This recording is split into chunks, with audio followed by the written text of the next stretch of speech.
Hey guys, how's it going and thanks for coming. I'm Nick, and in this video we're going over 10 frugal renter tips for multiple reasons. One, people are obviously struggling with what's going on right now, and a lot of people are renters and they can't afford to actually pay rent. So we have to try to save as much as possible. The other reason is I'm actually becoming a renter, so this is the last setup that you guys actually might be seeing. So hopefully we'll get set up rather quickly and I'll start producing more videos for you guys. There's certainly a lot going on, but I still want to keep you guys in the loop and help you during these tough times. I will leave timestamps in the description so you could jump around if you choose. Number one are websites. Obviously, as you're a renter, you need to have certain furniture, whether you have to buy new ones, if you're moving, I'm going through that now, or if you just need to update or whatever. Certain websites are better than others. So I am looking, well, first you have to see where's the most affordable, the most cheap,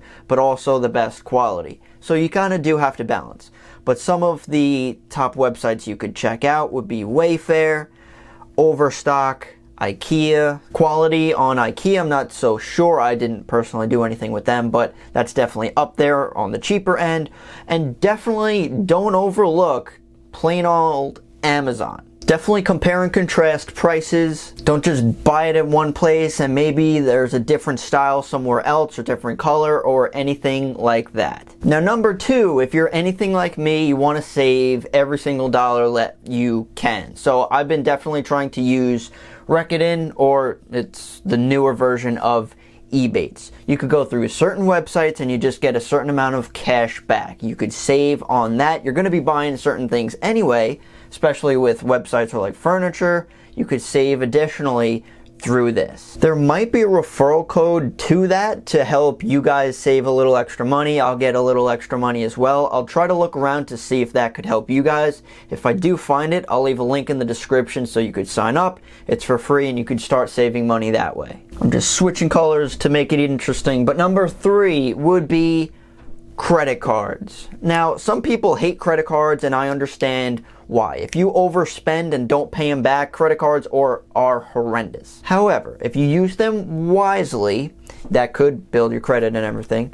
But two, that you could get cash back from it, whether it's 1%, 1.5, 2%, up to 5%, depending on the card you get. But also, if you establish a new credit card while you're buying whatever as you're a renter, then you could also get certain cash bonuses. So recently I did one card, you spend, I think it was $500 in the first 3 months, and then you get an extra $200 cash back. Be wary, obviously credit card companies are trying to push you to spend and get in that just routine. Don't get in that routine. Just use that extra money that you're going to be buying these things anyway, and then use that extra to just pay off whatever you just spent on. Don't get brainwashed. So number four would be looking at different bank accounts. Now you obviously probably have a bank account set up already to pay for whatever, to pay for your rent. However, one you could look at to avoid fees. A lot of commercial banks have like minimum balances, and if you don't keep that, then you just get hit with tons of fees. So one, you could transfer over to maybe a credit union.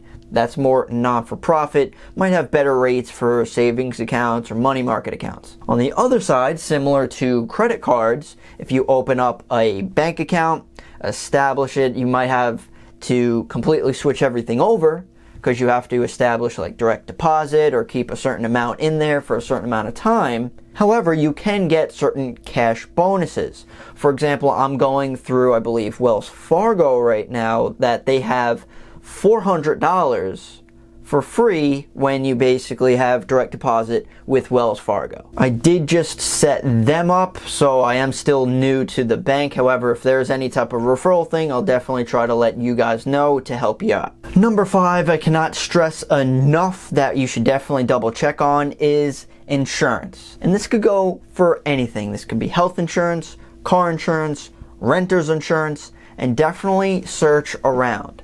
What my girlfriend ended up finding out that, I mean, given we're moving to another state, but she was able to save $200 per month on her car insurance. So that equates to like over $1,000 for that year. I'm also switching insurances. I'm saving $30, $40 a month or so. So that definitely adds up. So look at your options. Heck, you might be able to even threaten to leave your current insurance.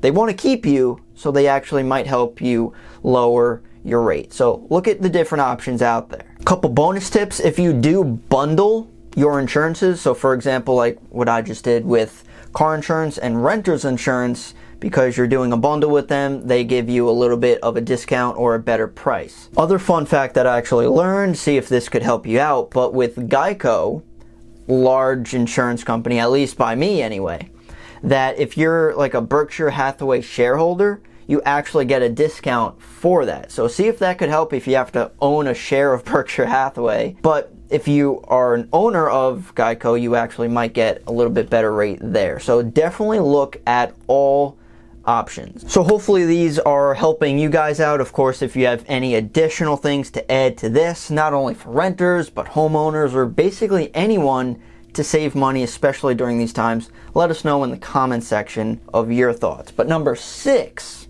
is, I will continuously throw this out there in my videos, is look at your cash flow.